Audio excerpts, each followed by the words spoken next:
Before we start, I have been googling how to pronounce these damn names all day, so if I get it wrong, I'm sorry, don't at me. Anyway, Assassin's Creed Shadows is the latest entry in the Assassin's Creed franchise, and I'm sure you've heard about it.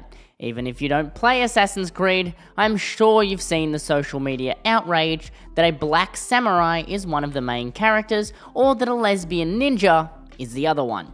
And if you have been playing Assassin's Creed, I'm sure you've been told you're a horrible person just for enjoying it.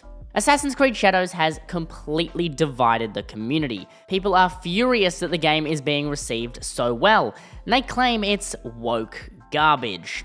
To the point where they complain about absolutely anything in the game, even the Battle Pass system, which is free, by the way. Today we're going to have a look at Assassin's Creed Shadows from all angles, starting with the love of the game to the hate of the game, and if any of it's warranted hate or just hate directly at Ubisoft. And then of course we're going to see if the game is actually any good. Many people have said that Ubisoft is relying heavily on Shadows performing incredibly well, especially after the absolutely atrocious year Ubisoft had in 2024. Hi there, Future Jack here. Tencent just injected them with so much money it would make Elon Musk look poor, so I think they're okay. Before I begin yapping, a quick disclaimer. I was provided a copy of Assassin's Creed Shadows early by Ubisoft. This video was not paid, they do not even know I'm making this video, and as such will not be seeing this video any earlier than you guys, unless they're subbed to the Patreon, of course. Assassin's Creed Shadows has been a long-awaited game, especially after a few delays. Not only that, but gamers have been asking Ubisoft to head to feudal Japan for an Assassin's Creed entry for years now. And the time has finally come. The historical setting of Assassin's Creed has always been a highlight of the series, and the absolutely stunning landscapes of Japan are no exception here.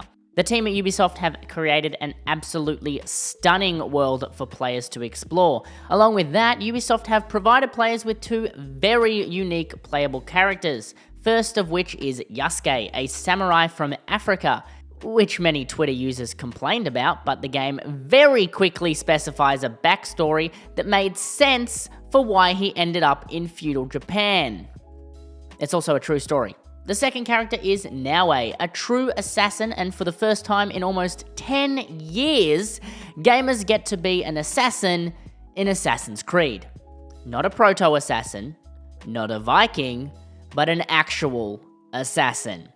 Shadow's gameplay mechanics have come a long way, with Naoe getting access to a grappling hook to be able to climb those roofs that you usually just can't reach in the past. And that was incredibly frustrating. It was like when you were a kid and you couldn't reach the cookies on top of the fridge, but now the kid has a grappling hook. They've also added downwards parkour, which allows Naoe to do flips and dives when dropping down. It just kind of helps with the flow of the game without completely changing the franchise's identity that players have come to love over the years. Or hate. A lot. There are some haters. As for Yasuke, he's very much a hack and slash character, with people who would want that fast-paced smashing through doors style of gameplay have, well, come to love. Also, sending someone flying with a kick, that never gets old. These changes enhance the core gameplay experience without changing it too much. After playing it extensively, it feels much more like an older Assassin's Creed game from the Ezio saga, rather than one of the newer ones like Mirage or Valhalla. For me, it felt much more natural and more Assassin's Creedy. Yep, that's the word I'm going for. Especially with the architecture and world design of Japan, running along rooftops really lets you live that Assassin's Creed fantasy. And be honest, who doesn't want to feel like a ninja? While I have mentioned the world design, I'm sure you're thinking, oh my god, that looks fantastic. It's gonna run like crap on my PC, isn't it? Assassin's Creed is actually really well optimized, especially considering you can't turn off ray tracing. Even the AMD cards, which are considered incredibly weak in ray trace performance, perform really well. Even last generation's 7900 XTX, which was considered dead on arrival with ray trace performance, so you can put your wallet away, you don't need a 50 series card. But if you do have one, I'll take it. All of this has attracted high praise from fans, with great reviews, great numbers on Twitch, It's angered quite a few people because we hate it when people enjoy playing video games, don't we? Claiming it's just woke propaganda and pushing diversity in your face. So let's actually talk about the complaints that many people are having with Assassin's Creed, and if any of those things are even worth complaining about. Assassin's Creed haters have a range of things to be mad about.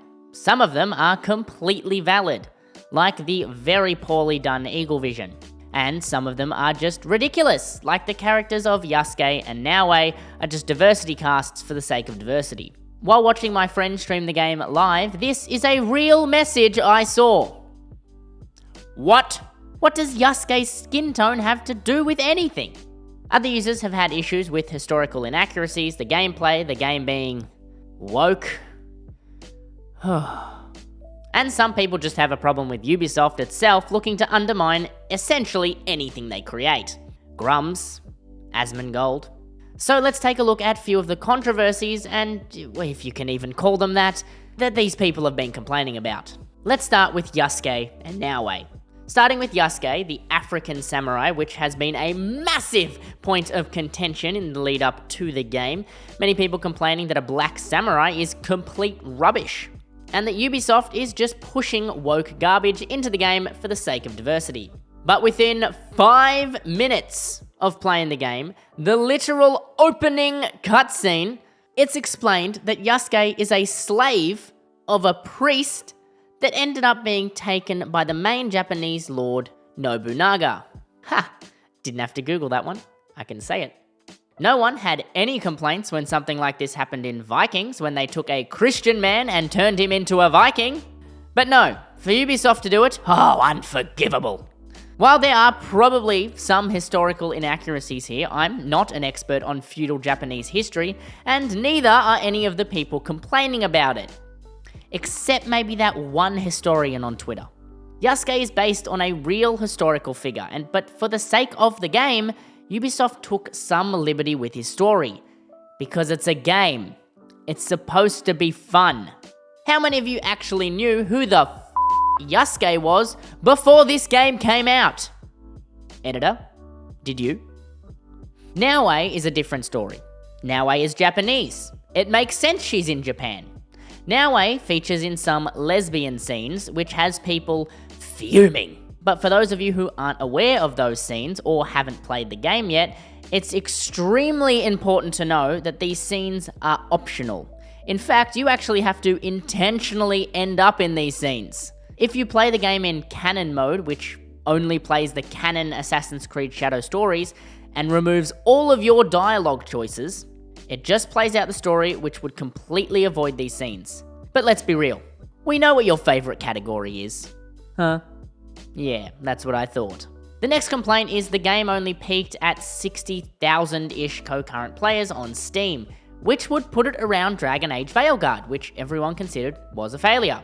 So then it must be a failure. Well, this doesn't account for Uplay players, Xbox players, or PS players, but most importantly, Assassin's Creed social pages reported that within the first 2 weeks, the game had 3 million unique players, making it a bigger launch than almost all Assassin's Creeds, except for Valhalla.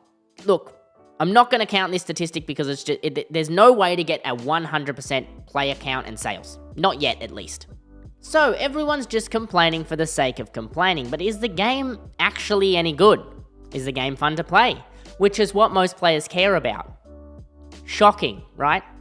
So what's worth complaining about? Well, let's take a look at these gameplay elements because there are absolutely some shortcomings here.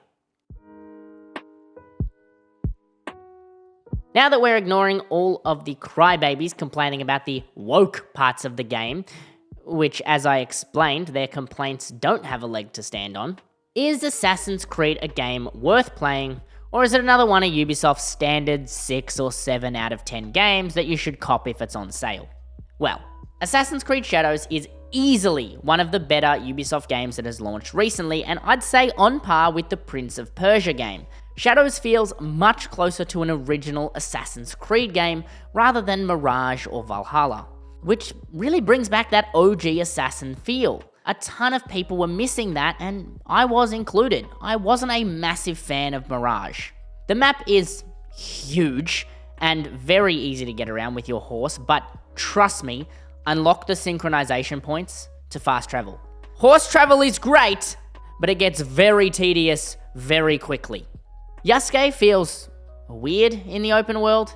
There are so many points in the game where he just simply can't climb, like those fast travel points. It's easy enough to change, but you will have to leave a hostile area to change characters. Other than that, the overall gameplay is extremely solid, except for Eagle Vision. That is really bad. I do have one major gripe with the game, and that's that the English voice acting, it's not great. It's really not great. But the immersive mode, that voice acting is fantastic. I just play on that. See, complainers? I changed a setting and my complaint was gone. I should clarify that immersive mode just means the voice acting is Japanese and Portuguese depending on who's speaking. Ubisoft have absolutely delivered on their promise to give fans an Assassin's Creed game they actually want to play. A massive open world, RPG elements, but most importantly, one that's fun. Because games should be fun. This game isn't going to be an ultra historically accurate down to the smallest details. And no, this game isn't a Ghost of Tsushima clone. They're both set in Japan, guys. That doesn't make it the same game. Assassin's Creed Shadows split the community. Most people are absolutely thrilled to finally play an Assassin's Creed game where you play as an assassin. But most importantly, a damn good Assassin's Creed game. But there's always going to be people nowadays who moan and whine about woke elements in the games. Just turn them off. They've literally given you the option to turn these ones off. If you enjoy the game, that's good for you. I am absolutely loving the game. But that's the question. What do you think? Do you have Assassin's Creed Shadows, or are you not buying it? Let me know in the comments. Once again, a massive shout out to all the patrons who give me money. If you would also like to fill my wallet, the Patreon link can be found in the description. You also get access to the bloopers from all my recordings and early access to all my videos. Thanks for the support.